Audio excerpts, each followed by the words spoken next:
ஒரு கேஸ் மொத்தமா முடிஞ்சிடுச்சுன்னு கற்பனை பண்ணி பாருங்க. ம் எல்லா அப்பீலும் நிராகரிக்கப்பட்டு கருணை மனுவும் தள்ளுபடியாகி தூக்கு தண்டனைக்கான தேதியும் குறிச்சாச்சு. சரி, கடைசி கட்டம். ஆமா.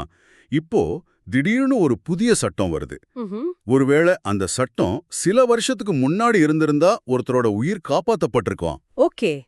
இந்த நிலைமையில ஏன் பழைய கேஸுக்கு இந்த புது ரூலை போடுங்கன்னு சுப்ரீம் கோர்ட்டுக்கு கேட்க முடியுமா? சட்டத்துல முடிஞ்சு போன தீர்ப்புங்கிற வார்த்தைக்கு அர்த்தமே இல்லையா? நீங்க கேக்குற இந்த கேள்விக்கு தான் 2025 வருஷம் வசந்த சம்பத் துபாரே எதிர் இந்திய ஒன்றியம் வழக்குல உச்சநீதிமன்றம் ஒரு ஆழமான பதில சொல்லுச்சு. அந்த வழக்க பத்தி கொஞ்சம் சொல்லுங்களேன். இது ஒரு சின்ன பொண்ணோட பாலியல் வன்கொடுமை மற்றும் கொலை சம்பந்தப்பட்ட ரொம்ப கொடூரமான வழக்கு. ஆனா வழக்கின் மையம் அது இல்லையா? இல்ல, அதையும் தாண்டி 2 பெரிய சட்டக் கொள்கைகள் மோதுச்சு. ஒன்னு, தீர்ப்பின் இறுதித்தன்மை, அதாவது ஃபைனாலிட்டி ஆஃப் ஜட்ஜ்மெண்ட். முடிஞ்சதுதான். ஆமா. இன்னொன்னு, நம்மளோட அடிப்படை உரிமைகள். அப்ப இது ஒரு பெரிய முட்டுக்கட்ட மாதிரி. ஒரு பக்கம் சட்டத்துக்கு ஒரு முடிவு வேணும், இல்லனா வழக்குகள் போயிட்டே இருக்கும். இன்னொரு பக்கம் ஒரு மனுஷனோட உயில்.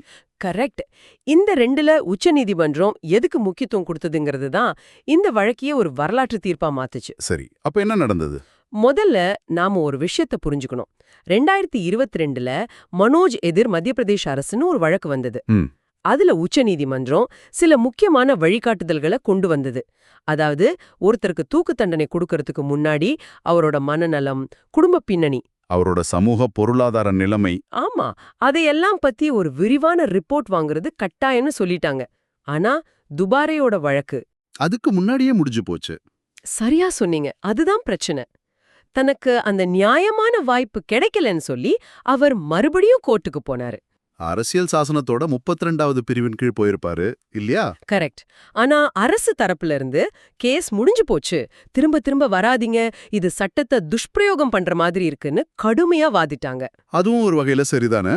ஆனா உச்ச நீதிமன்றம் என்ன சொன்னுச்சுன்னா, தூக்கு தண்டனைங்கிறது ஒரு தடவை நிறைவேற்றிட்டா திரும்ப கொண்டு வர முடியாத விஷயம். அதனால ஒருத்தரோட அடிப்படை உரிமை மீறப்படும் போது தீர்ப்பின் இறுதின்ற கொள்கையை விட அடிப்படை உரிமைக்கு தான் அதிக முக்கியத்துவம் கொடுக்கணும்னு தெளிவா சொல்லிட்டாங்க. அப்போ அந்த ஆர்டிகல் 32 நம்ம அரசியல் சாசனத்தோட 32வது பிரிவு ஒரு தொடர்ச்சியான பாதுகாப்பு கவசமா செயல்படுதுன்னு சொன்னாங்க. A continuing safeguard. அதாவது ஒருத்தரோட உயிர் சம்பந்தப்பட்ட விஷயத்துல உச்சநீதிமன்றத்தோட கதவுகள் ஒருபோதும் முழுசா மூடப்படாதுன்னு. ஆனா இதுல எனக்கு ஒரு விஷயம் புரியல. இந்த மனோஜ் வழிகாட்டுதல்கள் வந்தது 2022ல. துபாரேவோட கேஸ் பல வருஷம் பழையது.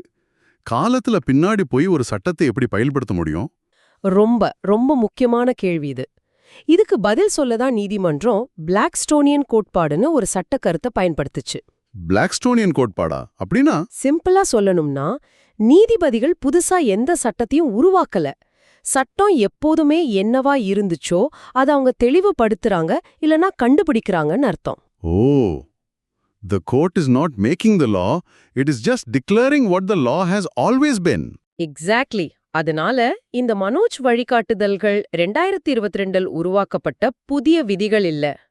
ஒரு நியாயமான தண்டனை நடைமுறைக்கு இது எப்பொழுதுமே அவசியமான ஒண்ணுதான். அதை இப்போதான் நாம தெளிவா பிரகடனப்படுத்துறோம்னு கோர்ட் சொல்லுச்சு. அப்போ இதனால துபாரே நிரபராதின்னு விடுதலை செய்யப்பட்டாரா? இல்லவே இல்ல.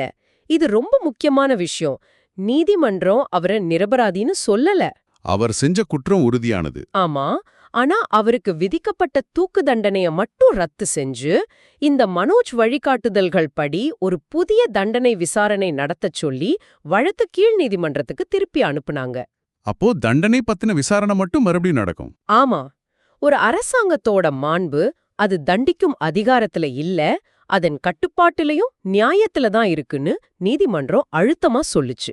சரி, இதெல்லாம் கேட்கும்போது ரொம்ப ஆழமா இருக்கு. அப்போ இந்த தீர்ப்புல இருந்து சட்ட வல்லுநர்களுக்கும் நம்மள மாதிரி பொதுமக்களுக்கும் என்ன செய்தி இருக்கு? சட்ட வல்லுநர்களுக்கு இது ஒரு தெளிவான பாடம். இந்த மாதிரி தண்டனைக்கான வழிகாட்டுதல்கள் இனிமே தவிர்க்க முடியாதவை. அது முடிஞ்சு போன பழைய வழக்குகளுக்கும் பொருந்தும். பொதுமக்களாகிய உங்களுக்கு இது இந்திய சட்ட அமைப்பு சீக்கிரமா முடிக்கணுங்கிறத விட நியாயமான முறையில முடிக்கணுங்கிறதுக்கு அதிக முக்கியத்துவம் கொடுக்குதுன்னு காட்டுது. அதாவது உச்சபட்ச தண்டனை கொடுக்கும்போது அது அவசரத்திலேயோ அல்லது அவரை பத்தின முழுமையான பின்னணி தெரியாமலோ கொடுக்கப்படக்கூடாது. சரியா சொன்னீங்க. இந்த தீர்ப்பு அதைத்தான் உறுதி செய்து. உண்மையிலேயே இது ஒரு ஆழமான விஷயம்தான். இந்த தீர்ப்பு நம்ம முன்னாடி ஒரு பெரிய கேள்வியையும் வைக்குது. ஒரு கொடூரமான குற்றம் செஞ்சவரோட உரிமைகளை பாதுகாக்கிறதுக்கும் பாதிக்கப்பட்டவரோட குடும்பத்துக்கு நீதி மற்றும் ஒரு முடிவை கொடுக்கறதுக்கும் நடுவுல ஒரு சமூகமா நாம எப்படி ஒரு சமநிலையை உருவாக்குறது? இத பத்தி நீங்க என்ன நினைக்கிறீங்கன்னு யோசிச்சு பாருங்க.